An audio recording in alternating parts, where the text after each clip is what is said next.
welcome to the link, this edition for this week. And this has become a place of opportunities. We give you information that you can use to make business decisions, to change decisions, and to move forward in your business. And tonight we are back to speaking to government, opportunities from government. And tonight we are speaking to NAADS. In the studio is Mr. Samuel Mugasi, who is the Executive Director of NAADS. Used to be called National Agricultural Advisory Services, but now the mandate changed to procuring and championing the distribution of farmer input from crops to machinery. We're going to talk about that in opportunity. Mr. Mugasi, welcome. Thank you. My name is Samuel. Okay.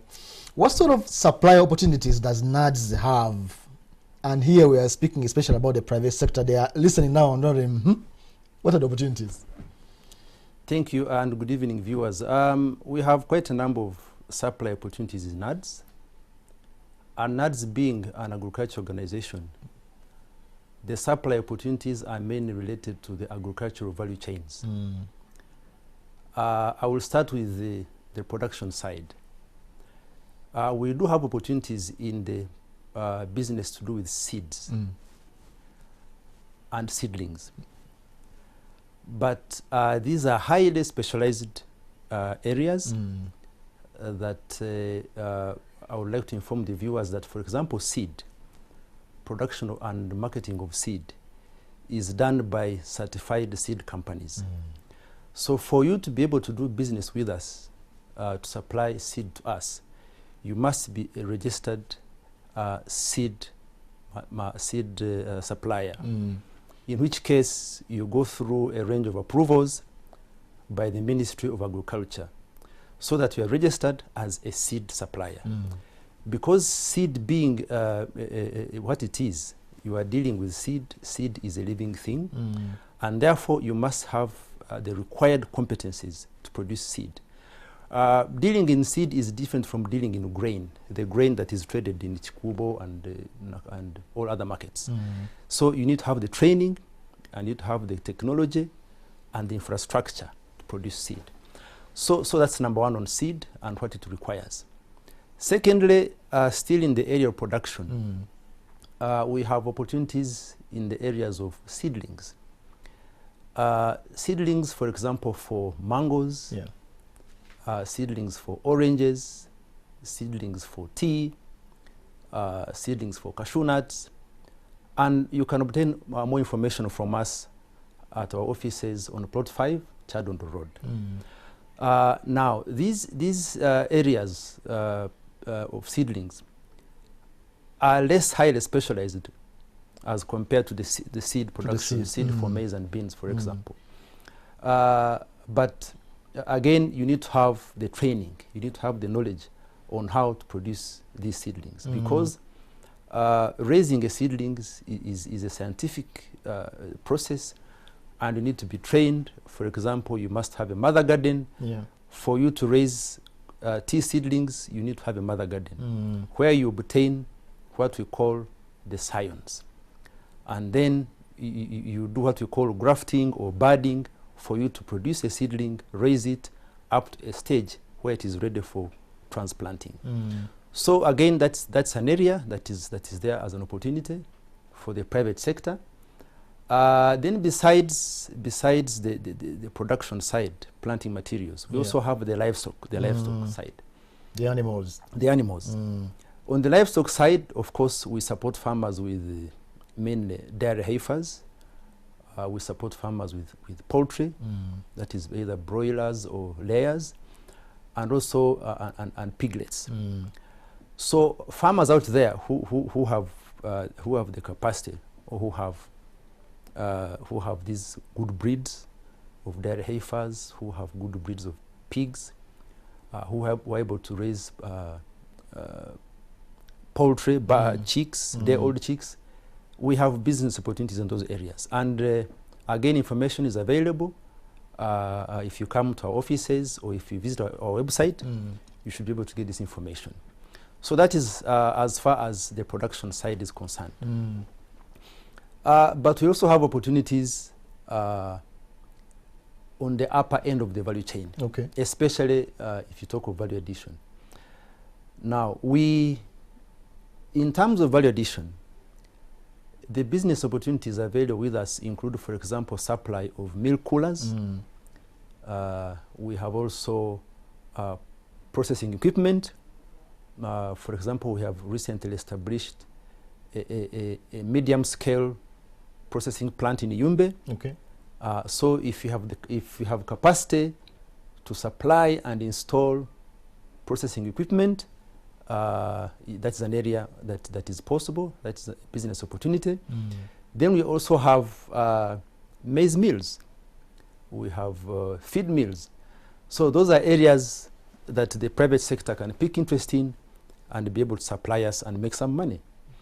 Then we also have, we shall be going into SME level of value addition. That's interesting. Next financial year, whereby we shall not be looking at these large scale agro-processing. We shall be looking at medium scale value addition, especially for youth and people who have organized themselves into small groups. So again, there medium scale value addition, juice extractors, machines for making yogurt and cheese. So those are areas that the private sector can pick interest in moving forward to make business with us. And you were wondering also, how do they qualify? That's the question. First of all, who qualifies? And how? Very good. We are open to all those, suppliers who can qualify indeed. But as you know, procurement in government is governed under a law called the PPDA law. Yes. Public Procurement and Disposal Authority has laws which we follow to guide in the procurement procedures. So what we do, we advertise for these tenders, and then we evaluate, and then the contracts go to the best evaluated bidders. So that's the main process we go through. We follow the PPDA guidelines for procurement. But specifically for seed, because we have limited suppliers, they are known, they are registered by the Ministry of Agriculture. So in such cases, sometimes we don't advertise. Okay. What we do, we get a list of the certified seed producers, and then we do what we call restricted bidding. And then they apply, we evaluate, and then they are given framework contracts. For us, we usually use framework contracts because they save us time wastage, so that you don't have to advertise every season. So we do 3-year framework contracts, and then we issue call-off orders as and when during the season. As the season commences, we're just giving out call-off orders. So, Mr. Mugasa, supposing I'm a farmer, I have, let me say, cassava cuttings. I am supposed to supply them. Do you require that I'm registered? That I am registered with the company? I have a company. How do I succeed to come through your bidding process? I just want to touch that issue. Good question, Samuel. Now, for cassava, for example, cassava, the farmers, the ordinary farmer, deep down in the village there, has an opportunity to supply, especially for cassava. Because for cassava, what we do, as long as you have a clean cassava garden of the variety that we are looking for, that you require, and in this particular case for cassava we have specific varieties.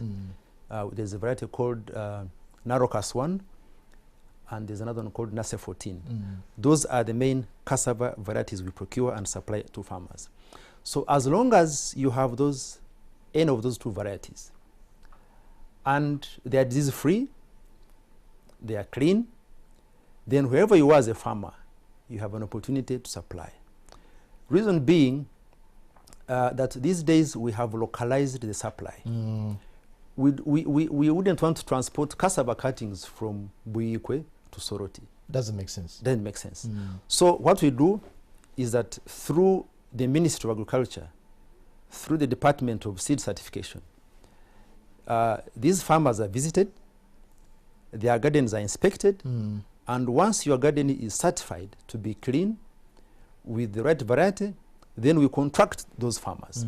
In that case, actually, we do not advertise. What we do, we do what we call restricted bidding Yeah. for those farmers who have been certified by the Ministry of Agriculture as having clean gardens, disease-free, and with the varieties that we require. I have 1 minute, I've been told. So, Yes. cassava is special. So for other seedlings, do I need a formal institution? How does it work? Forget outside seeds. Yeah, for example, if you are to bid for a milk cooler, that one you have to be a registered company, and you must demonstrate capacity to supply that kind of equipment, Yeah. and you must have supplied before. So we have criteria that we follow in the evaluation, which you must meet. So in other words, you must be a registered company that has dealt in that type of equipment before, Yeah. with the demonstrated competence and ability to supply and install and even provide after-sales service. So I gather that I need to therefore visit the NAADS website Kabisa. and the NAADS office for more information. We have only a few minutes. We cannot bring out all the information here, but viewers, NAADS is one of the departments of government agencies that government uses to reach farmers, and therefore government puts a lot of money through NAADS to reach farmers to make sure agriculture is blossoming and thriving in the country. So you had Mr. Mugasi here say that they have opportunities, but you need to have your house in order to be able to partake of these opportunities. You have heard, you can take action. That was the link. Thank you for joining us tonight.